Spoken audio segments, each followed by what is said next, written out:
हिंदी साहित्य के युवा कवियों में प्रमुख है श्री प्रभात।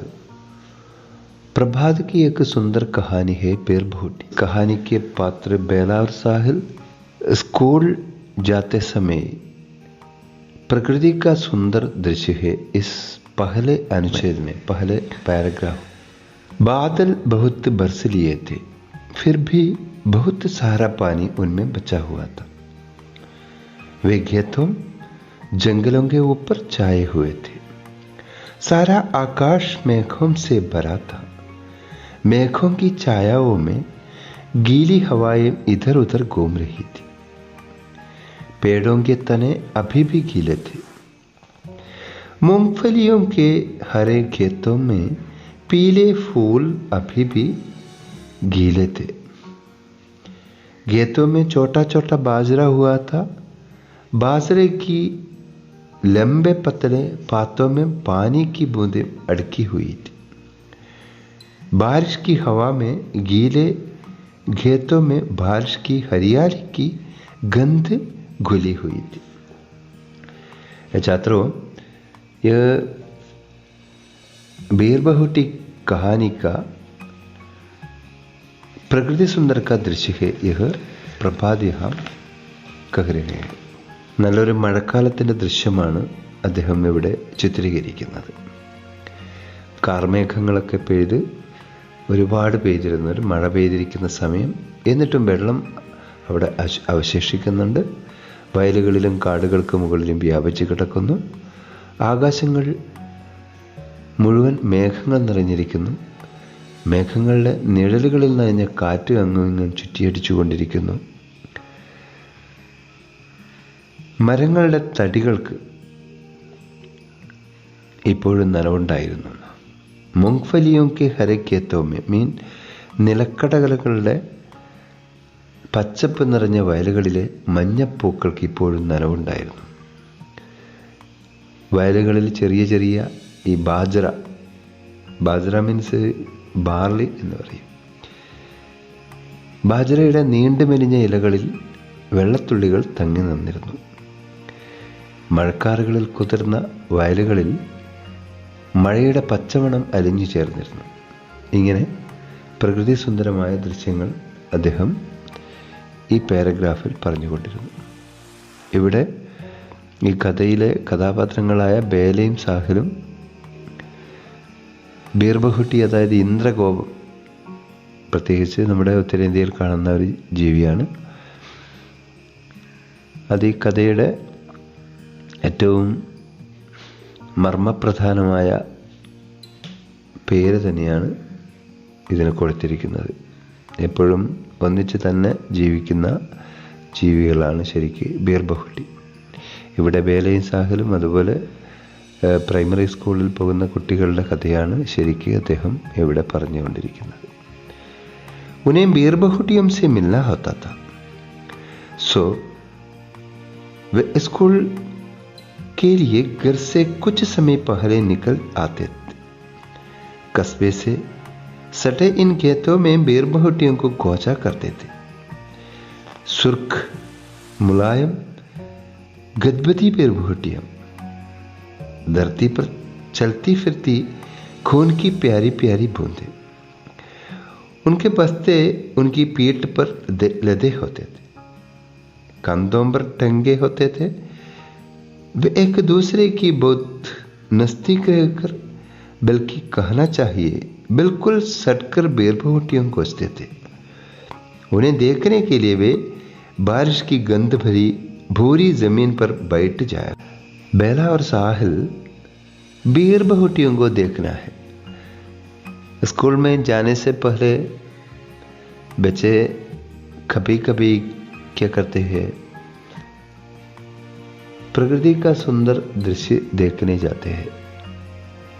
सभी स्कूलों के प्राइमरी का स्कूल छात्र उसी तरह जाते हैं. यहाँ बेरबहुटियों को देखते समय बेरबहुटी का वर्णन है.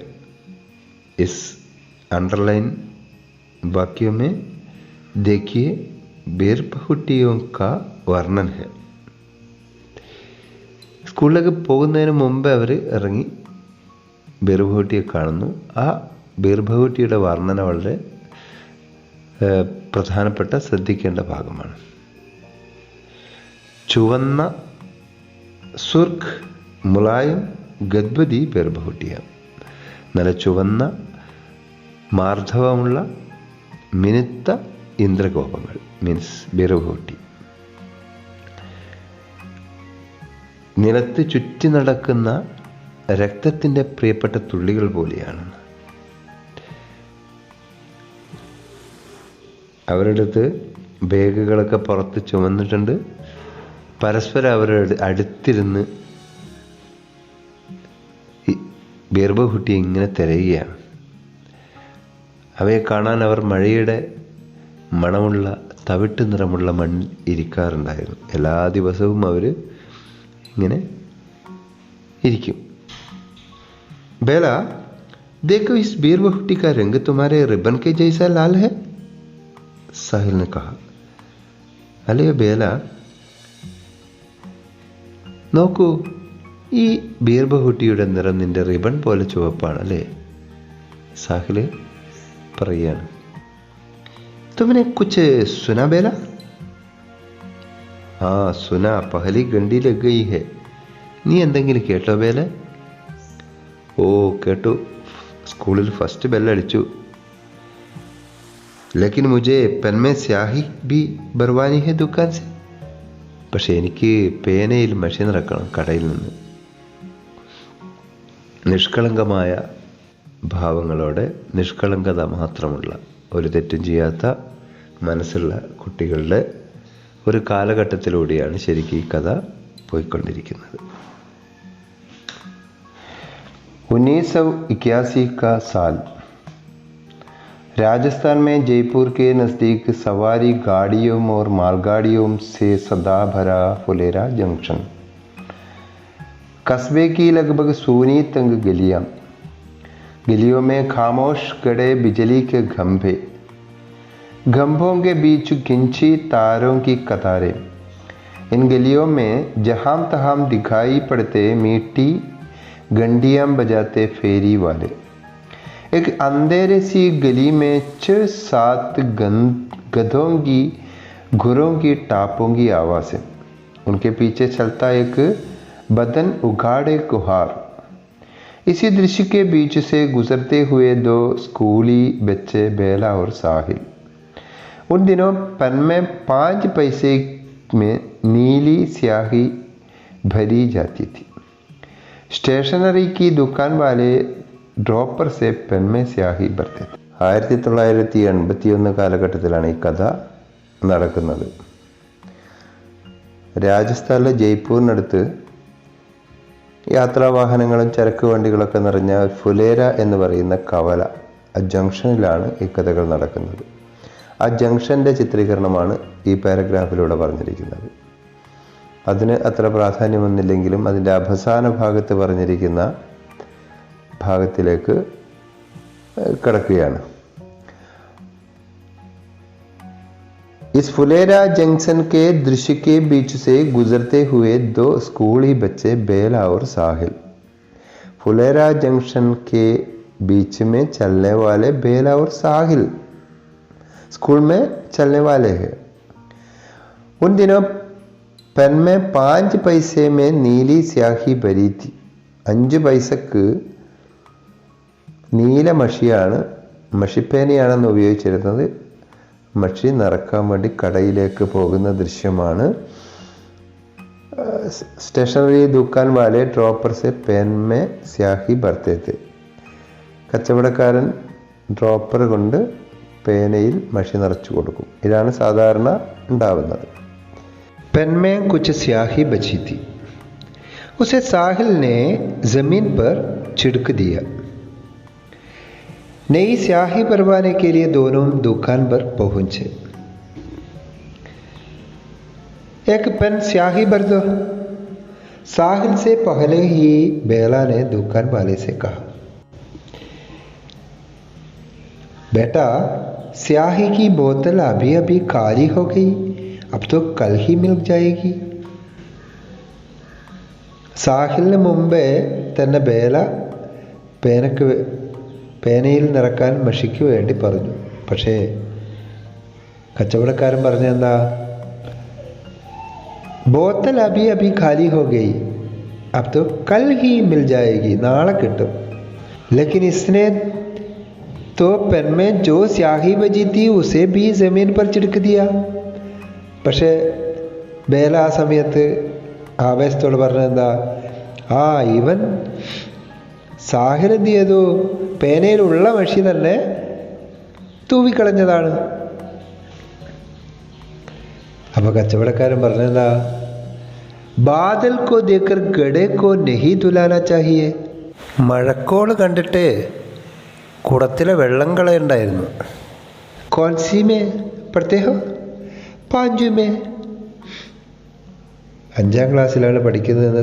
സാഹിലിനെ ഐസെ ബുരെ മൻ സെ ബതായ ജൈസെ പാഞ്ചുമേ പഠന പാപ് ഹോ. പാഞ്ചുമേ പഠന ഹോ പഠനെ തോ പാപ് ഹോ ജാത്താ ഹെ. സാഹിൽ കി ചിന്താമേ, സാഹിലിൻ്റെ ചിന്തയിൽ 5ാം ക്ലാസ്സിൽ പഠിക്കുന്നതൊരു പാപമായിട്ടാണ് തോന്നുന്നത്. ദുക്കാൻദാറിനെ ഭയ്യാനെ ഫിർ ബി കഹ, ദോനോ നിങ്ങൾ രണ്ടാളും? दोनों हम दोनों सेक्शन भी एक ही है ए. बेला ने ऐसे खुश होकर बताया जैसे ये कोई बहुत बड़ी बात हो. बेला को बहुत खुश है. അല്ലോ, പറയുന്ന സമയത്ത് ബേലക്ക് വളരെ സന്തോഷത്തിലാണ് പറയുന്നത്. സാഹിലിന് മാത്രമേ ഒരു മടിയോടുകൂടി അതൊരു സന്തോഷമില്ലാതെ പറയുന്നുള്ളൂ. ബേലക്ക് വളരെ സന്തോഷത്തോടെ ആവേശത്തോടെയാണ് പറയുന്നത്. ഞങ്ങൾ हम दोनों एक सेक्शन में ए डिवीजन. क्लास में दोनों पास पास बैठते थे. कॉपी में काम करते तो दोनों कॉपी में काम करते थे. किताब पढ़ते तो दोनों किताब पढ़ते, बल्कि पाठ भी एक ही पढ़ते. साहिल चमककुड़ी सन 57 में वह तलवार पुरानी थी. पढ़ता तो बेला भी चमककुड़ी सन 57 में वह तलवार पुरानी थी पढ़ती थी. दोनों एक पास पास बैठते हैं, दोनों कॉपी करते हैं, दोनों किताब पढ़ते हैं, एक एक उसी समय एक एक रूम में. രണ്ടുപേരും ഒന്നിച്ചാണ് പഠിക്കുന്നത്, ഇരിക്കുന്നത്, വായിക്കുന്നത് ഒക്കെ ഉണ്ടായിരുന്നു. പ്രൈമറി സ്കൂളിലെ കുട്ടികളുടെ നിഷ്കളങ്കമായ ഭാവത്തെയാണ് കഥാകൃത്ത് ഇവിടെ നന്നായി ചിത്രീകരിക്കുന്നത്. बेला कहती, बहन जी पानी पीने चली जाओ. ഇടക്ക് സർ ഞാൻ വെള്ളം കുടിക്കാൻ പോകട്ടെ. സാഹിൽ भी कहता है, बहन जी पानी पीने चला जाओ. അപ്പം തന്നെ സാഹിലും എണീറ്റെന്ന് പറയും, സർ ഞാൻ വെള്ളം കുടിക്കാൻ പോകട്ടെ. ഇങ്ങനെ രണ്ടുപേരും ഒരേ രീതിയിൽ പഠിച്ചുകൊണ്ടിരിക്കുന്നു. परीक्षा प्रश्न पत्र में आने वाले प्रश्नों के बारे में चर्चा करें. इस भाग में आने वाले मुख्य प्रश्न है, बादल को देखकर गड़े को नहीं दुलाना चाहिए. दुकानदार ने ऐसा क्यों कहा? മഴക്കോള് കണ്ട് കുടം മറിക്കരുത്, കച്ചവടക്കാരൻ ഇങ്ങനെ പറയാൻ കാരണമെന്തെന്ന് ചോദ്യം. और दुकान में जाने वाले साहिल और बेला और दुकानदार के बीच का वार्तालाप. परीक्षा में आने वाले एक प्रश्न है, एक वार्तालाप है.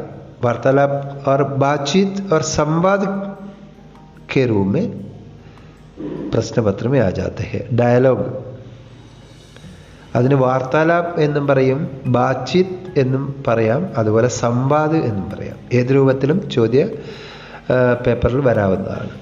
അതിൽ മുഖ്യ രൂപത്തിലുള്ള ഒരു ചോദ്യം നമ്മൾ നേരത്തെ പറഞ്ഞ പോലെ, പെൻമേ സ്യാഹി ഭരവാനെ के लिए बेला और साहिल दुकान पहुंचते हैं, वहाँ पर दुकान वाले के साथ हुई उनकी बातचीत लिखी. ഈ ചോദ്യം വളരെ പ്രധാനപ്പെട്ട, ഇതൊന്ന് ശ്രദ്ധിക്കുക. ഈ ചോദ്യങ്ങൾ മുഴുവൻ നിങ്ങൾ നോട്ടിൽ എഴുതിയെടുക്കണം. അടുത്ത ദിവസം പരീക്ഷ വരുമ്പോൾ പഠിക്കേണ്ടതാണ്. വളരെ നല്ല രൂപത്തിലുള്ള ചോദ്യം, അതായത് ഏറ്റവും കുറച്ച് പഠിക്കാൻ വേണ്ടി എന്നുള്ള രീതിയിലുള്ള നോട്ട്സാണ് തരുന്നത്. അടുത്തത് പട്കഥ കെ ബാരേമേ. पटकथा में क्या क्या होना चाहिए? पटकथा के वैल्यू पॉइंट्स 4 रूपों में देखना चाहिए. क्या है? पहला, दृश्यों का विवरण. ദൃശ്യങ്ങളുടെ വിവരണം. പട്കഥ മീൻസ് സ്ക്രീൻ പ്ലേ. തിരക്കഥയിൽ വേണ്ട ആവശ്യകമായ വാല്യൂ പോയിന്റ്സ് ആണ് പറയുന്നത്. ദൃശ്യോं का വിവരണം, ദൃശ്യങ്ങളുടെ വിവരണം. ആ ചുറ്റുപാടും എന്താണിപ്പോൾ ഉള്ളത് അതിനെക്കുറിച്ചുള്ള ഒരു വിവരണം ചെറിയ ഒരു പാരഗ്രാഫായിട്ട് വേണം. സമയ और स्थान का विवरण. സമയവും സ്ഥലവും അതിനെക്കുറിച്ച് അതിൽ പറഞ്ഞിരിക്കണം. 3 പാത്രോं के उम्र, वेशभूषा, चाल चलन आदि का विवरण. മൂന്നാമത്തെ വാല്യൂ പോയിന്റ്സ് ഇതാണ്. കഥാപാത്രങ്ങൾ, വയസ്സ്, വേഷം, നടത്തം. അതായത് കഥാപാത്രത്തിന് എന്ത് വയസ്സുണ്ടെന്നും വേഷം എന്താണെന്നും എന്താണ് അവരുടെ നടത്തം, അതായത് അവർ നേരെ നടക്കുന്നുണ്ടോ, അല്ലെങ്കിൽ പ്രായമുള്ള ആൾക്കാരൊക്കെ ആണെങ്കിൽ വളരെ കുനിഞ്ഞു നടക്കുന്നുണ്ട് എന്നൊക്കെ കാണിക്കുന്ന സൂചിപ്പിക്കുന്ന രീതിയിലുള്ള അതിൽ പറഞ്ഞിരിക്കണം. സ്വാഭാവിക और പാത്രാനുകൂൽ സംവാദ്. അതിൽ സ്വാഭാവികവും കഥാപാത്രങ്ങൾക്ക് അനുകൂലമായ ഡയലോഗ്, സംഭാഷണവും അതിലുണ്ടാവണം. ഇത്രയാണ് ഒരു പട്കഥ മീൻസ് സ്ക്രീൻ പ്ലേ, തിരക്കഥയിൽ ഉണ്ടാവേണ്ടത്. നമുക്ക് ഒരു തിരക്കഥയുടെ ചോദ്യം കൂടി പറഞ്ഞ് നമുക്ക് ഇവിടെ അവസാനിപ്പിക്കാം. घटनाओं के आधार पर पटकथा तैयार करें. 2 സ്ക്രീൻ പ്ലേ പട്കഥയാണ് ഇവിടെ വരാൻ പോകുന്നത്. ഒന്ന്, गीली जमीन पर बेला और साहिल का बीरबहुटियों को कोचना है. അതാണ് ഒരു തിരക്കഥ. അത് ഞാനിവിടെ കൊടുക്കുന്നുണ്ട്. നിങ്ങളത് നന്നായിട്ട് വായിച്ചു നോക്കിയാൽ മനസ്സിലാവുന്നേ ഉള്ളൂ. അതാണ് ഒരു തിരക്കഥ. അതിൽ തിരക്കഥയിൽ വേണ്ട കാര്യങ്ങളെക്കുറിച്ച് നമ്മളിപ്പോൾ പറഞ്ഞിട്ടുണ്ട്. മറ്റൊരു തിരക്കഥ എന്ന് പറയുന്നത് നമ്മൾ നേരത്തെ പറഞ്ഞതാണ്. അതായത് बेला और साहिल स्याही बरबाने के लिए दुकान में जाते हैं. उस समय उस घटना के आधार पर पटकथा तैयार करें. ഇതാണ് ഒരു തിരക്കഥയെക്കുറിച്ച് പറഞ്ഞിരിക്കുന്നത്. അപ്പോൾ ഈ 2 തിരക്കഥയാണ് ഇതിലേറ്റവും പ്രധാനപ്പെട്ട തിരക്കഥ. ഇത് രണ്ടും ഞാനിവിടെ കൊടുത്തിട്ടുണ്ട്. ഇതാണ് ഈ ഭാഗത്ത് വരുന്ന പ്രധാനപ്പെട്ട ചോദ്യം. ബാക്കിയുള്ള ചോദ്യങ്ങളൊക്കെ ഇതിൽ വരുന്ന ചോദ്യങ്ങളുണ്ടെങ്കിൽ പിന്നീട് നമുക്ക് ഡിസ്കസ് ചെയ്യാവുന്നതാണ്. ഓക്കെ, നന്നായിട്ട് നോട്ട് എഴുതിയെടുക്കുക. നോട്ടിൽ എഴുതിയെടുത്ത് പഠിക്കുക. അടുത്ത ദിവസം ഈ ഭാഗത്തു നിന്നുള്ള ചോദ്യം വരുമ്പോൾ നമുക്ക് എഴുതാൻ പാകത്തിൽ എഴുതിയെടുക്കുക.